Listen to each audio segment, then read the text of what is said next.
कल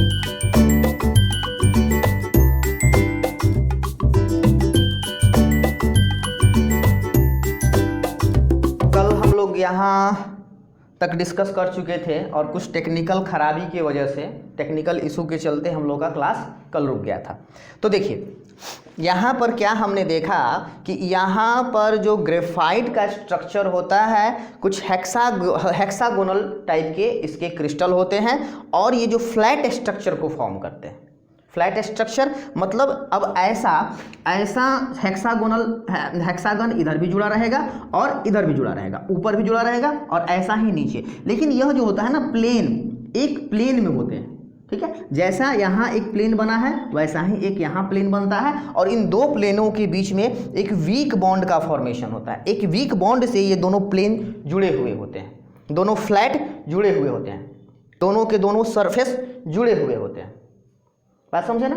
पिछली वीडियो में जैसा कि मैंने बताया था, डायमंड का स्ट्रक्चर कुछ ऐसा था, यानी कि एक कार्बन, डायमंड में क्या था कि एक कार्बन एटम अलग अलग 4 कार्बन से जुड़ा हुआ था ना। यानी कि इसके जितने भी सिंगल बॉन्ड थे वो सारे, ये जितने भी कार्बन थे वो सिंगल बॉन्ड से जुड़े हुए थे। यहाँ पर आप देख रहे हैं कि एक कार्बन 3 कार्बन से जुड़ा हुआ है, यानी कि इसका अभी एक बॉन्ड, एक सिंगल बॉन्ड है, अभी भी फ्री है। तो वहाँ पर फ्री इलेक्ट्रॉन पाया जाएगा, जबकि यहाँ पर फ्री इलेक्ट्रॉन नहीं पाया जाएगा डायमंड में। डायमंड क्या है? डायमंड एक टेट्राहेड्रल स्ट्रक्चर है, टेट्राहेड्रल क्रिस्टल होता है, ठीक है ना। इसकी शेप को बोलते हैं टेट्राहेड्रल शेप, ओके। और इसको क्या बोलेंगे? हेक्सागोनल शेप, ठीक है ना। हेक्सागन है, हेक्सागन फ्लैट स्ट्रक्चर है।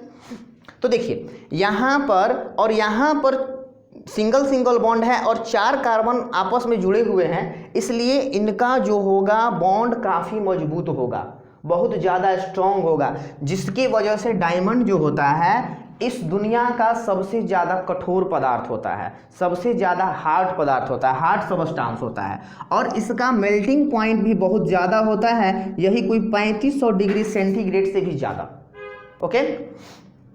यहाँ देखिए, यहाँ पर क्या है कि यहाँ पर इलेक्ट्रॉन, फ्री इलेक्ट्रॉन पाया जा रहा है, इस वजह से यह क्या करेगा? यह इलेक्ट्रिसिटी को कंडक्ट करेगा, जबकि यहाँ पर कोई फ्री इलेक्ट्रॉन नहीं है, इसलिए ये इलेक्ट्रिसिटी का नॉन कंडक्टर होगा, यह इंसुलेटर होगा। ये क्या है? डायमंड, ये डायमंड का स्ट्रक्चर है, ठीक है ना।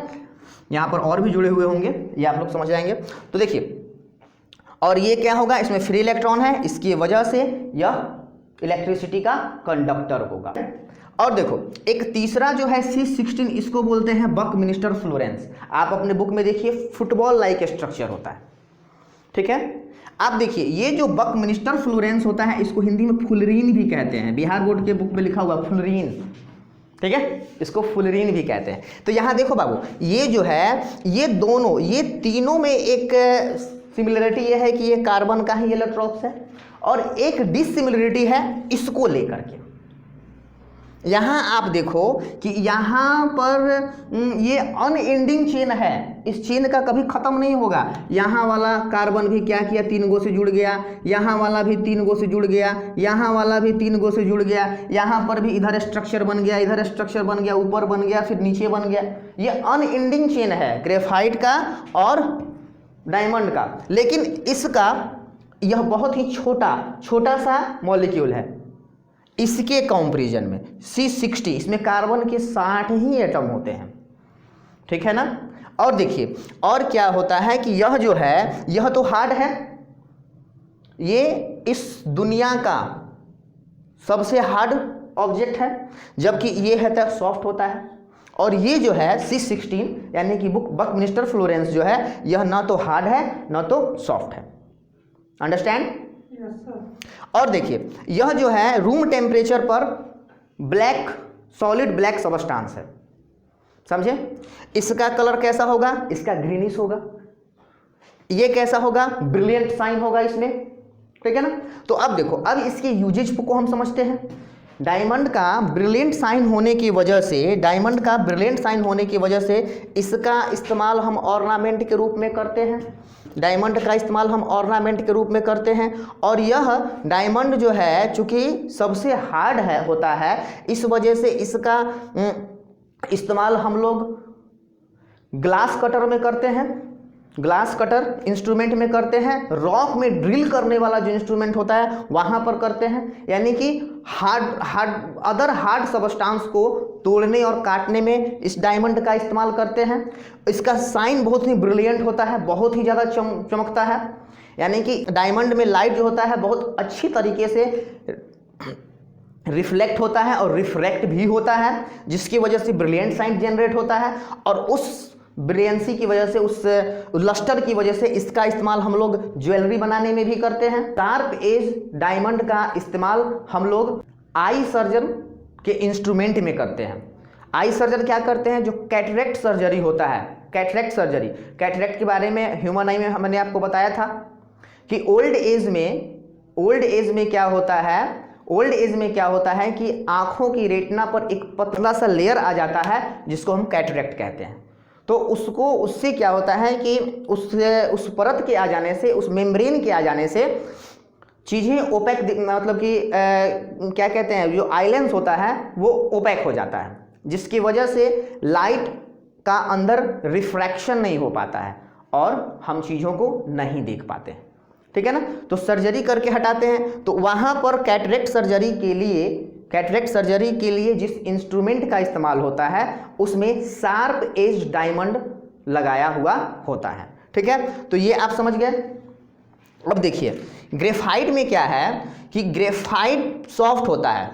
ग्रेफाइट कैसा होता है बाबू, सॉफ्ट होता है, जिसके चलते इसका इस्तेमाल पाउडर्ड फॉर्म में हम लुब्रिकेंट के रूप में करते हैं।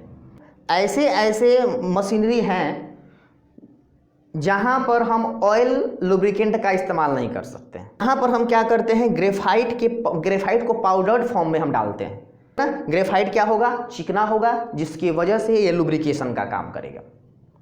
ओके, अब देखो इसका इस्तेमाल, चूंकि यहाँ पर इसके साथ फ्री इलेक्ट्रॉन भी पाया जाता है, तो ये क्या करेगा बुआ, ये इलेक्ट्रिसिटी को कंडक्ट करेगा, यानी कि ये कंडक्टर का काम करेगा। इस वजह से इसका इस्तेमाल हम लोग इलेक्ट्रोड बनाने में भी करते हैं। ड्राई सेल में जो आपको कार्बन रॉड दिखाई देता है वो ग्रेफाइट का ही बना हुआ होता है। पेंसिल का जो कोर होता है, पेंसिल का कोर यानी कि पेंसिल लिड, उसमें हम लोग ग्रेफाइट का इस्तेमाल करते हैं। ठीक है, बात समझे। और देखिए, तो ये सब था ग्रेफाइट का इस्तेमाल। और देखो यहाँ समझो, अगर हम डायमंड को, ग्रेफाइट को या बकमिंस्टर फ्लोरेंस को स्ट्रांगली हीट करें तो ये कार्बन डाइऑक्साइड गैस देगा और एट लास्ट कुछ भी नहीं बचेगा। आज की क्लास में बस हम इतना ही रहने देते हैं केमिस्ट्री में। अब हम लोग मैथ्स पढ़ेंगे और इसके बाद अगले क्लास में कल हम ऑर्गेनिक कंपाउंड के बारे में पढ़ेंगे। Organic compound means carbon compounds. Carbon compound को हम ऑर्गेनिक कंपाउंड कहते हैं, और उस केमिस्ट्री को जिसमें हम लोग कार्बन कंपाउंड या कार्बन के बारे में पढ़ते हैं उसको हम क्या कहते हैं बउआ, ऑर्गेनिक केमिस्ट्री।